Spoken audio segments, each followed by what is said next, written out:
नमस्कार, colonel Ajay Shivaji astro money group first global astro finance digital channel से आपसे मुखातिब होता हूं। आज सोमवार 20 जुलाई सन 2026। दोस्तों, आज की एपिसोड में हम आपको चालू खरीफ सीजन की कुल बिजाई, दलहन, तिलहन, अनाज, इन सभी पर अपडेट, आपको लेटेस्ट अपडेट जो कृषि मंत्रालय द्वारा जारी हुए हैं ये आप तक प्रस्तुत करेंगे। पूरा शो ध्यान से देखें, समझें, पसंद आए तो लाइक कीजिएगा। तथा कोई भी अग्रिम विशेष रिसर्च रिपोर्ट के लिए आप संपर्क कर सकते हैं स्पॉट मार्केट के लिए, जो कि सहयोग राशि अदा करने पर उपलब्ध हो पाएगी। जानिए रिपोर्ट विस्तार से। दोस्तों, खबर निकल के आ रही है कि जुलाई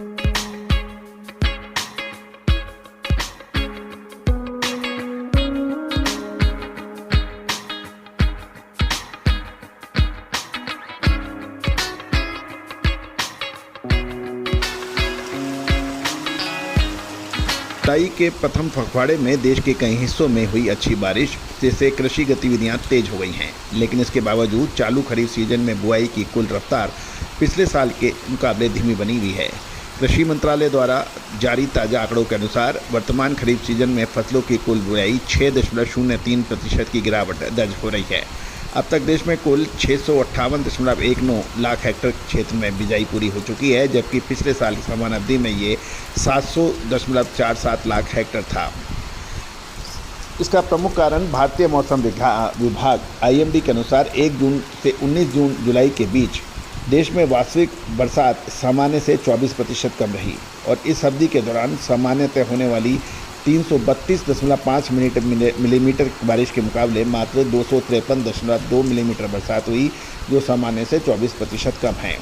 इससे शुरुआती बिजाई प्रभावित हो गई है। धान की बात करें, धान, कपास, मोटे अनाज, गन्ना और जूट की, तो धान की वर्तमान खरीफ सीजन में 17 जुलाई तक 166.41 की बिजाई थी, जबकि पिछले साल ये 167.83 की थी। इसमें मामूली गिरावट है।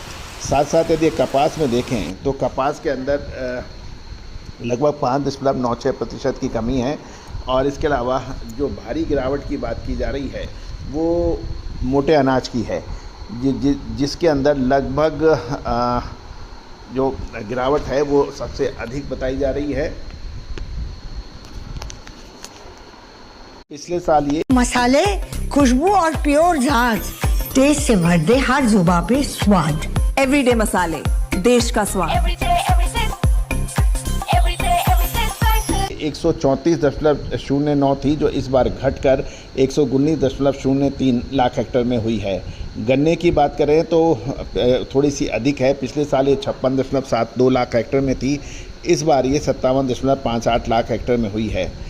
जूट की बात करें तो पिछले साल ये 6.01 लाख हेक्टेयर और इस साल ये 6.13 लाख हेक्टेयर के, इसमें मामूली सुधार देखी गई है। अब दालों की पर हम चर्चा करते हैं। दाल और तिलहन के उत्पादन की बात करते हैं। दलहन की बात करें तो पल्सिस के यानी चालू सीजन में दलहन की कुल बिजाई घटकर 69.23 लाख हेक्टेयर रह गई है, जो पिछले साल इस समय 81.52 लाख हेक्टेयर थी। इसमें मूंग के अंदर पिछले साल 26.94 थी, इस बार घटकर मात्र 23.98 लाख हेक्टेयर रह गई है।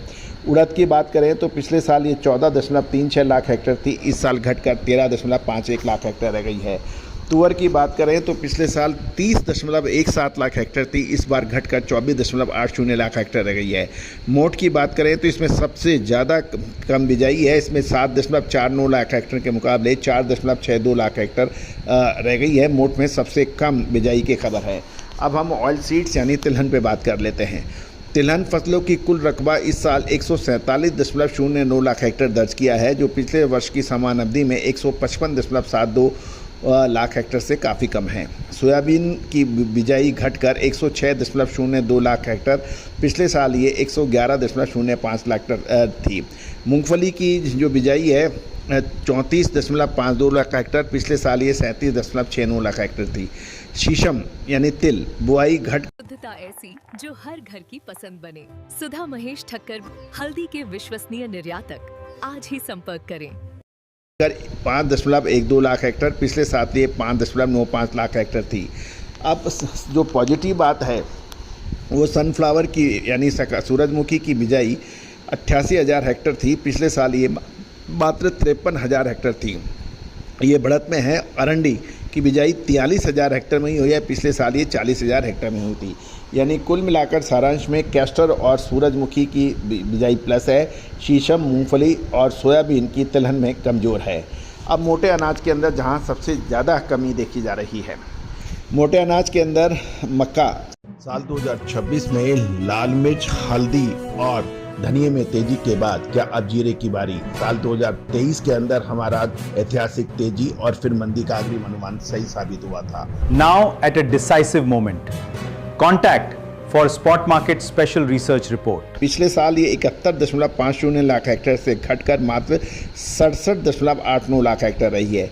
बाजरा 39.98 लाख हेक्टेयर रह गई है, जो पिछले साल ये 49.05 लाख हेक्टेयर थी। जवार 8.74 लाख हेक्टेयर, पिछले साल ये 9.99 लाख हेक्टेयर थी, जो घटकर 8.74 लाख हेक्टेयर रह गई है। रागी पिछले 1.06 लाख हेक्टेयर, पिछले साल ये 1.46 लाख हेक्टेयर थी।